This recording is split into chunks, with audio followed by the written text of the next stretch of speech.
ऊपर है मेरे यीशु तेरा हाथ, ऊपर है मेरे यीशु तेरा हाथ, ऊपर है मेरे, मैं तेरी ही कला हूँ, खुद को तेरे हाथों में दे दूं, मैं तेरी ही कला हूँ, खुद को तेरे हाथों में दे दूं।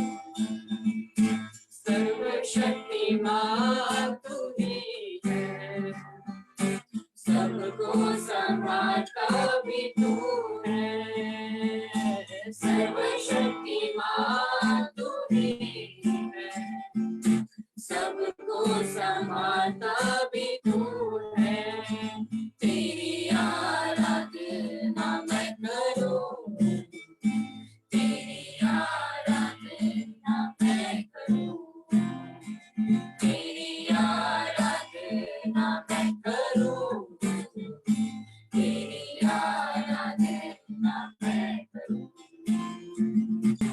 यीशु तेरा हाथ ऊपर है मेरे, यीशु तेरा हाथ ऊपर है मेरे, यीशु तेरा हाथ ऊपर है मेरे, यीशु तेरा हाथ ऊपर है मेरे, मैं तेरी ही कला हूँ, खुद को तेरे हाथों में दे दूं, मैं तेरी ही कला हूँ, खुद को तेरे हाथों में दे दूं। और ये समय होगा वचन के लिए मैं ब्रदर आशीष कुमार को देना चाहूंगी।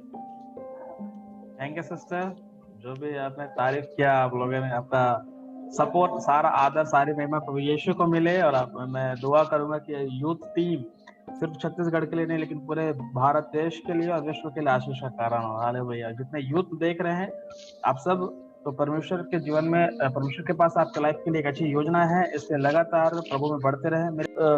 मेरे पास 17 मिनट है, 17 मिनट है, और 17 मिनट आपके लिए बहुत महत्वपूर्ण है, इसलिए बड़े ध्यान से सुनिएगा।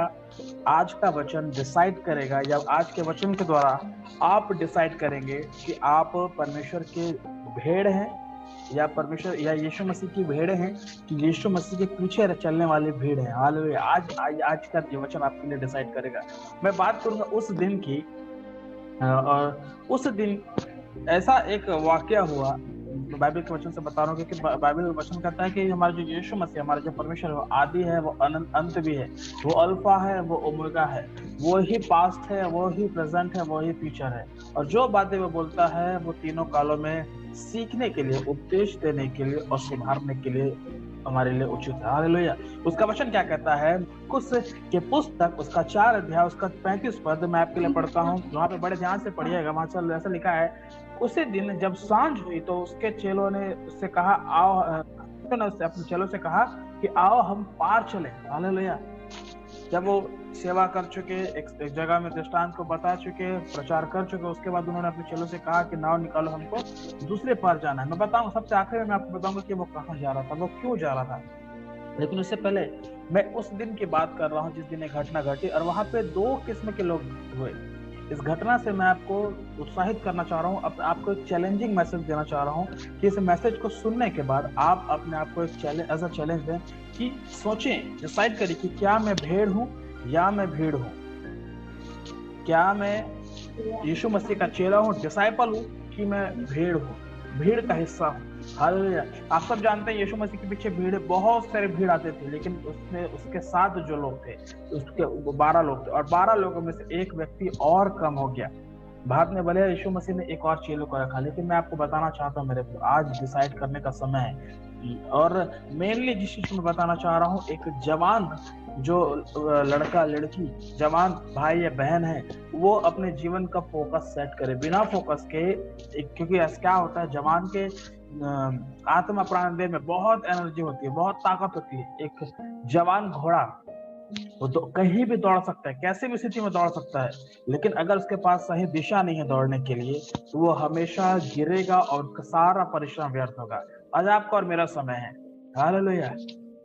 फोकस करें, दिशा को पहचाने कि आप भीड़ में से हैं कि डिसाइपल्स में से हैं, आप भीड़ में से हैं कि भेड़ में से हैं, हालेलुया। उसका वचन कहता है कि उस दिन जब सांझ हुई तो उसने चेलों से कहा कि आओ हम पार चलें। वहां पे दो किस्म के लोग थे, एक थी भीड़ और दूसरा भेड़। तो हमको जानना है कि हम किस में से हैं, हालेलुया। वहां पे वचन वहां पे लिखता है कि जब आगे आप पढ़ेंगे वचन कहता है कि और वे भीड़ को छोड़कर जैसा वह था वैसे ही नाव पर साथ ले चले और उसके साथ और भी नावें थी। बड़े ध्यान से सुनना, यीशु मसीह ने जब सेवा की और वो वहां से निकला, उसके साथ और भी नावें थी, उसके साथ और भी लोग थे जो यीशु मसीह को ढूंढते थे। जी आज की कंडीशन में आपको बताना चाह रहा हूँ, आज अगर एक भविष्यवक्ता आपके लिए भविष्यवाणी करता है, आप उसके साथ रहना पसंद करते हैं। एक अपोस्टल अगर आपको अपोस्टलिक अभिषेक देता है और आपकी जरूरतों को पूरा करता है, आप उसके साथ रहना पसंद करते हैं। एक व्यक्ति जो बहुत अच्छा आराधना करता है, आप उसके साथ रहना पसंद करते हैं। मेरी बात बड़े ध्यान से सुनना मेरे जवान भाई और बहनों, उसके वो व्यक्ति जिसे आप पसंद करते हैं वो यीशु के साथ रहना पसंद करता है। क्या आप यीशु के साथ रहना पसंद करते हैं या उस व्यक्ति के साथ रहना पसंद करते हैं? उस बात को डिसाइड करें, आप किसकी भीड़ है। हालेलुया। वचन कहता है कि वहां पे और भी नावें उसके साथ गई। बड़े ध्यान से सुनना, आगे वचन कहता है जैसा वो था वैसा ही वो चला गया सेवा के लिए। आज आप और मैं जैसे भी हैं, जिस कंडीशन में, हमको दिखावा नहीं करना है।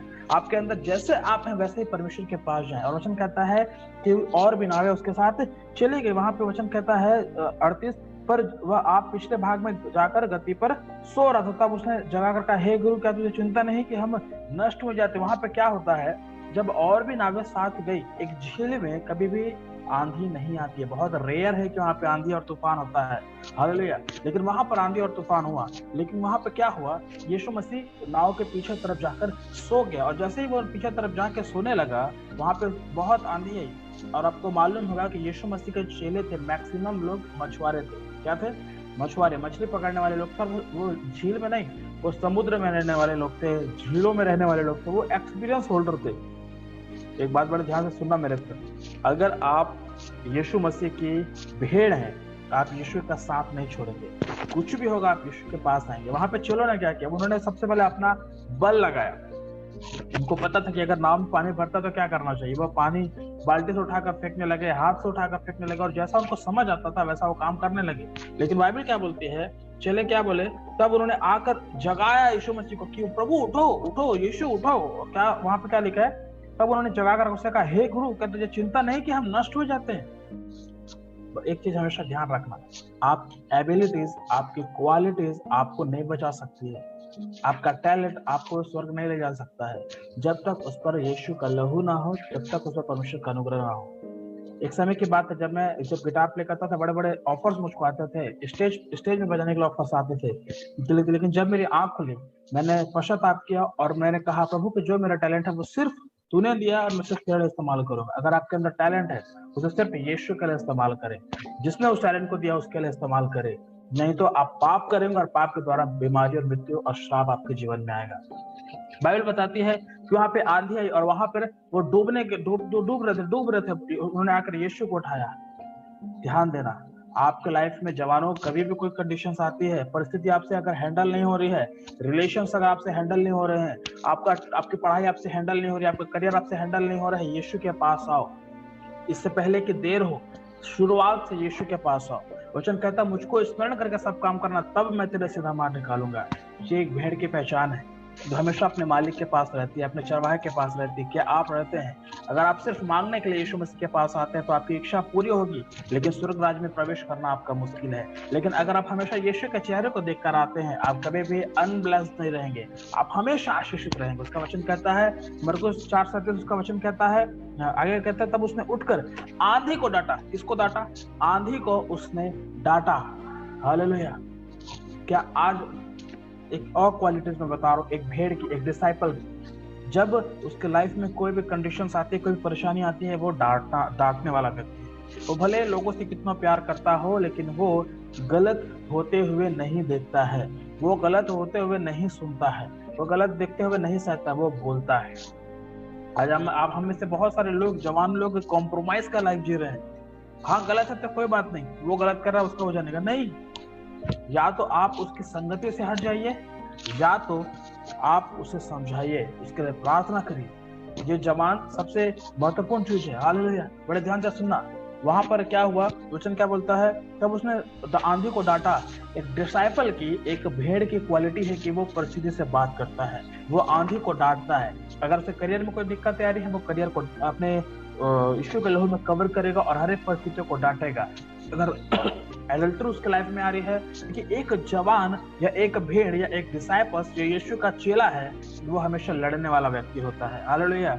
वचन ऐसे नहीं कहता जो जय पाए उसे मैं सिंहासन में बैठाऊंगा, जय पाए उसे मैं श्वेत पत्थर दूंगा। ऐसा नहीं, हम सोचते हैं कि यीशु ने मेरे लिए लड़ लिया, लेकिन असली लड़ाई आपकी भी है।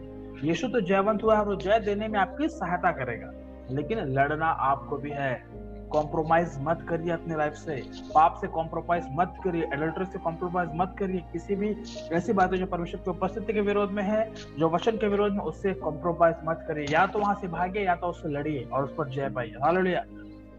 आपकी लाइफ में जब आंधी आती है, आपको लड़ना है उससे, आपको बोलना है कि आंधी तेरा मेरे जीवन पर कोई अधिकार नहीं है। आपको मालूम है आंधी क्यों आई?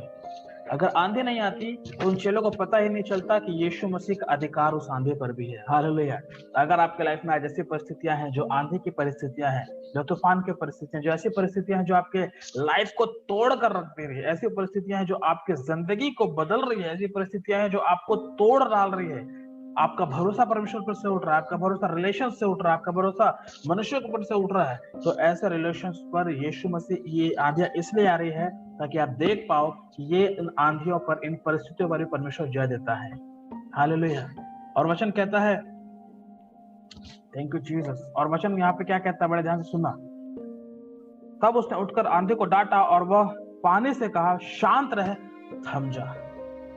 आपका और मेरा बोलना काफी है।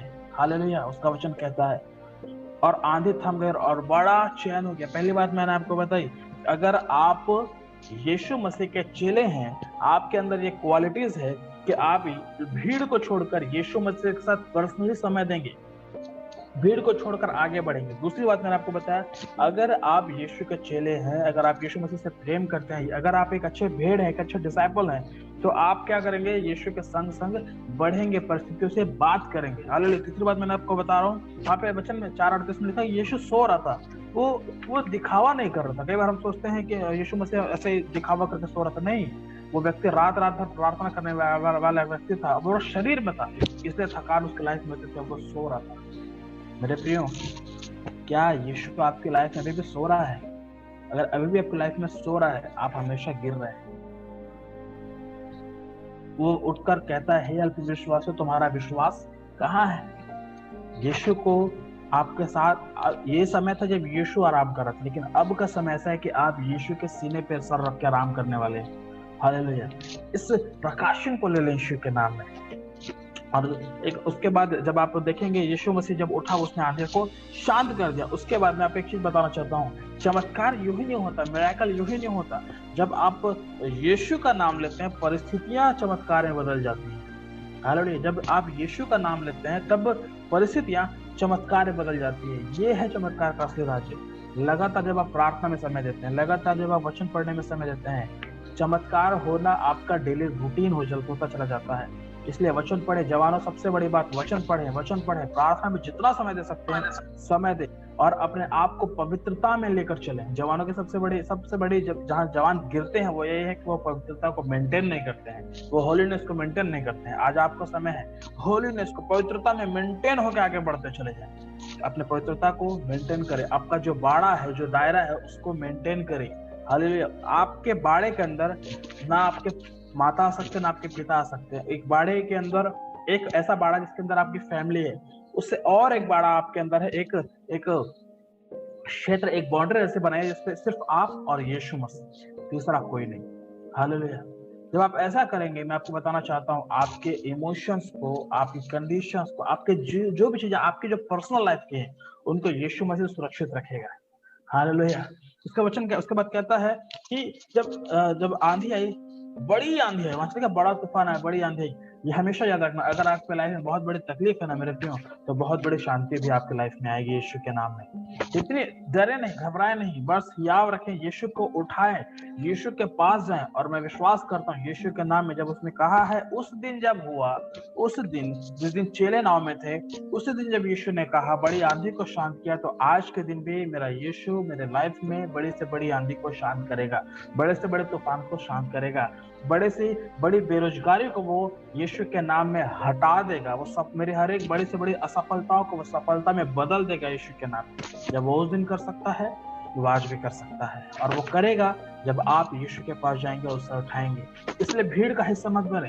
भीड़ हर जगह जाती है, लेकिन भीड़ का कोई इन्वॉल्वमेंट नहीं होता यीशु के साथ। लेकिन चेले जब बनते हैं, वचन कहता है, क्या कहता है, मेरी बात पढ़ेंगे, मरकुस की पुस्तक उसका 4 अध्याय उसका 34 पद लिखा है कि और बिना दृष्टांत कहे वह उनसे कुछ भी नहीं कहता था, परंतु एकांत में वह अपने निज चेलों को सब बातों का अर्थ बताता था। वह भीड़ को अर्थ नहीं बताता था, वो अर्थ बताता था चेलों को। अगर आप प्रकाशित की बातों को जानना चाहते हैं, अंत की बातों को जानना चाहते हैं, स्वर्ग के बारे में चाहते हैं, भीड़ रहेंगे तो नहीं सुनेंगे, लेकिन जब आप चेले बनने की ओर बढ़ेंगे, डिसाइपलशिप की ओर बढ़ेंगे, तब आप जानेंगे। जब आप जवानों, ये आपका सबसे अच्छा समय है कि आप अपना जीवन जब आप प्रभु को देते हैं, आप लगातार ग्रोथ करेंगे, लगातार आप बढ़ेंगे। हालेलुया। इसलिए अपना जीवन आज प्रभु को समर्पित करें। भीड़ मत बने, भेड़ बने। जब आप भेड़ बनेंगे तो भेड़ को प्रोडक्ट करेंगे। अगर भीड़ बनेंगे, भीड़ को प्रोडक्ट करेंगे। और भीड़, वचन जैसा बताता है कि जब यीशु मसीह का दोबारा आगमन होगा, पति पत्नी दोनों रहेंगे, पति उठा लिया जाएगा, 2 लोग खेत में काम करते रहेंगे, एक उठा लिया जाएगा, छत में 2 लोग रहेंगे, एक उठा लिया जाएगा। 50% लोग उठा लिए जाएंगे, 50% विश्वासी लोग जो ईमानदारिता से जीवन बिता रहे छोड़ दिए जाएंगे। क्यों ऐसा? भीड़ का हिस्सा मत बनिए, भेड़ बनिए, डिसाइपल बनिए, यीशु का चेला बनिए। और चेला वही है जो यीशु की बात करता है, यीशु की बात मानता है, यीशु की तरह सोचता है, यीशु की तरह बोलता है, यीशु की तरह देखता है और यीशु की तरह काम को करता है। क्या ये गुण आप में है? जो वचन कहता है जैसा मसीह यीशु का स्वभाव था वैसा तुम्हारा स्वभाव, क्या यीशु का स्वभाव आपके अंदर है? अगर है तो आप लगातार, हो सकता है बहुत सारी चीजें नहीं हो, लेकिन कुछ कुछ बातें हो, आप यीशु के स्वभाव में हमको बढ़ना जरूरी है, आपको और मुझको। उसके बाद मैं बता रहा हूँ, यीशु मसीह के चेले क्यों डरे? क्यों यीशु मसीह के चेले डरे? पहली बात, क्योंकि उन्होंने यीशु के वचन पर ध्यान नहीं दिया। आज बहुत सारे जवान डिस्ट्रैक्ट होते हैं ना, बैकस्लाइड हो जाते हैं, डिस्ट्रैक्ट होते हैं। उनको लगता है संसार में जीना, कई चीजें अडॉप्ट करते हैं और बोलते हैं कि नहीं ये चलता है। मेरे प्रियो, अगर आप सोचते हैं कि चलता है तो आप एक दिन चले जाएंगे, लेकिन आपको समझौता नहीं करना है। दुनिया आपके विरोध में हो जाए, लेकिन आपको वचन के विरोध में नहीं होना है। हालेलुया। तो क्यों डरे चेले? आपको मालूम है आज हम भी क्यों डरते हैं? परिस्थिति से क्यों डरते हैं? लोगों से क्यों डरते हैं? पहली बात, उसके चेलों ने यीशु के वचन पर ध्यान नहीं दिया। कौन सा वचन पर? पढ़िएगा, मरकुस की पुस्तक 4 अध्याय उसका 35 पद। वहां ऐसा लिखा है, उसी दिन जब सांझ हुई तो उसने चेलों से कहा, आओ हम पार चले। जब यीशु ने पहले बार कह दिया कि आओ हम पार चले, उसका मतलब है कि वो यीशु मसीह की इच्छा है कि हम उस पार जाएंगे।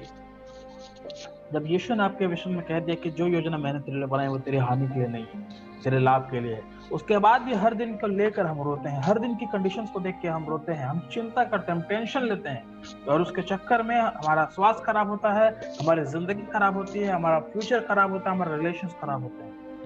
मेरे प्रिय, बड़े ध्यान से सुनना, यीशु के शब्दों पर भरोसा करना सीखिए। बहुत सारी गवाहियां आपके जीवन में, लेकिन हम गवाहियों को भूल जाते हैं, हम धन्यवाद करना भूल जाते हैं। आज का समय है, परमेश्वर को समय दे। भीड़ मत बने, भेड़ बने। यीशु के चेलों की एक क्वालिटी है कि वो यीशु के बोले गए शब्दों को कभी कभी भूलते नहीं है। अगर आपके अंदर ये क्वालिटीज है तो परमेश्वर आपको और आशीष दे, आपकी क्वालिटीज आपके लोगों में फैल जाए यीशु के नाम से। लेकिन अगर आपके अंदर ये क्वालिटीज नहीं है कि आप यीशु के शब्दों पर ध्यान नहीं दे सक रहे हैं, यीशु के शब्दों के कैच करके नहीं रख सक रहे, पकड़ के नहीं रख सक रहे हैं, तो मुसीबत है मेरे प्रिय। प्रार्थना करिए ताकि आप परीक्षा में ना पड़े। हालेलुया। दूसरी चीज मैं आपको बता रहा हूँ, क्यों उसके चेले डर गए? क्योंकि चेले नहीं जानते थे कि यीशु मसीह कौन है।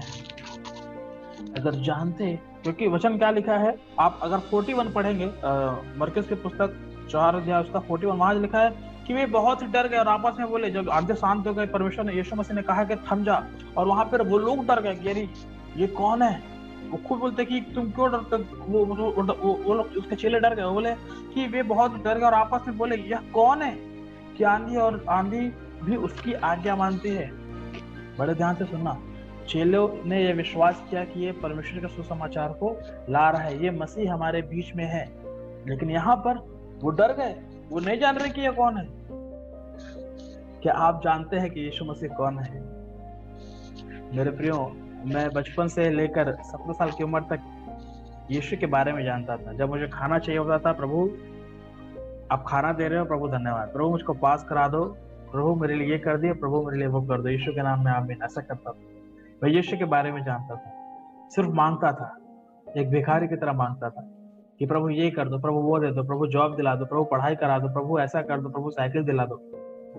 लेकिन एक समय में जाना कि यीशु मसीह इन सब के लिए, मेरे लिए, तो वो इसलिए क्रूस पर नहीं चढ़ा कि मुझे साइकिल मिल जाए, वो इसलिए क्रूस पर नहीं चढ़ा कि मैं बीमार से चंगा हो जाऊं, वो सिर्फ इसलिए क्रूस पर नहीं चढ़ा कि मैं धनी हो जाऊं, लेकिन वो उसके क्रूस पर चढ़ने का मेन मकसद ये है कि मैं पाप से आजाद हो जाऊं, मैं उद्धार को पाऊं और हमेशा हमेशा के लिए मैं यीशु के साथ रहूं।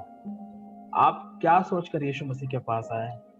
अगर आप सोचते हैं, बहुत सारे प्रेयर रिक्वेस्ट ऐसे हमारे पास आते हैं कि भैया हमारे लिए प्रार्थना करिए, हमको ये चाहिए वो चाहिए। मैं आपको बताना चाहता हूँ, यीशु मसीह कोई दुकानदार नहीं है तो सिर्फ दे। जो लोग सिर्फ यीशु के हाथ को देखने आते हैं, एक दिन उनके हाथ खाली हो जाएंगे।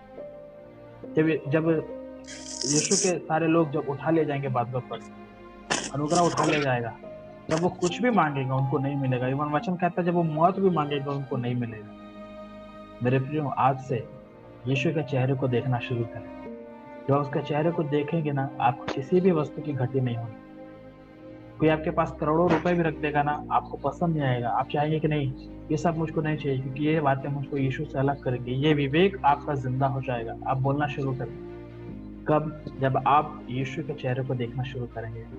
मैं उसके हाथ को देखता था, लेकिन एक समय के बाद मैं उसके चेहरे को देखना शुरू किया, और तब से लेकर अब तक परमेश्वर ने मुझे किसी भी भली वस्तु की घटी नहीं होने दी। ये मेरी गवाही है, और ये गवाही आपकी भी हो सकती है। जवानों, अपने जवानी को शुद्धता में बनाए रखें। प्योरिटी आपके अंदर होनी चाहिए, पवित्रता आपके अंदर होनी चाहिए, जैसा यीशु है वो स्वभाव होना चाहिए। तो मैंने आपको बताया यीशु मसीह के चेले क्यों डरे। पहली बात, वो इसलिए डर गए क्योंकि उन्होंने यीशु के शब्द को पकड़ा नहीं, यीशु की बातों पर उन्होंने भरोसा नहीं किया। दूसरी बात, वो इसलिए डर गए क्योंकि वो नहीं जानते थे कि यीशु मसीह कौन है। और आगे जब पतरस से एक जगह पूछा जाता है कि तू क्या बोलता है कि मैं कौन हूँ, वो कहता है तो परम परमेश्वर का पुत्र है, मसीह है। जब आप यीशु के साथ रहते चले जाएंगे ना, यहाँ पर पतरस को नहीं मालूम यीशु कौन है, लेकिन एक समय के बाद जब वो लगातार प्रभु की उपस्थिति में रहता है, लगातार अभिषेक में, लगातार प्रकाशन में रहता है, वो समझ जाता है कि ये मसीह है। आप भी जब लगातार यीशु के साथ रहेंगे, आप जान जाएंगे कि ये मेरा मसीह है जो मुझको छुटकारा देने आया है। अगर मुझको छुटकारा मिल गया, चंगाई, आशीष, धन, वैभव, सब चीज परमेश्वर देगा। अगर नहीं भी देगा तो भी वही मेरा परमेश्वर है।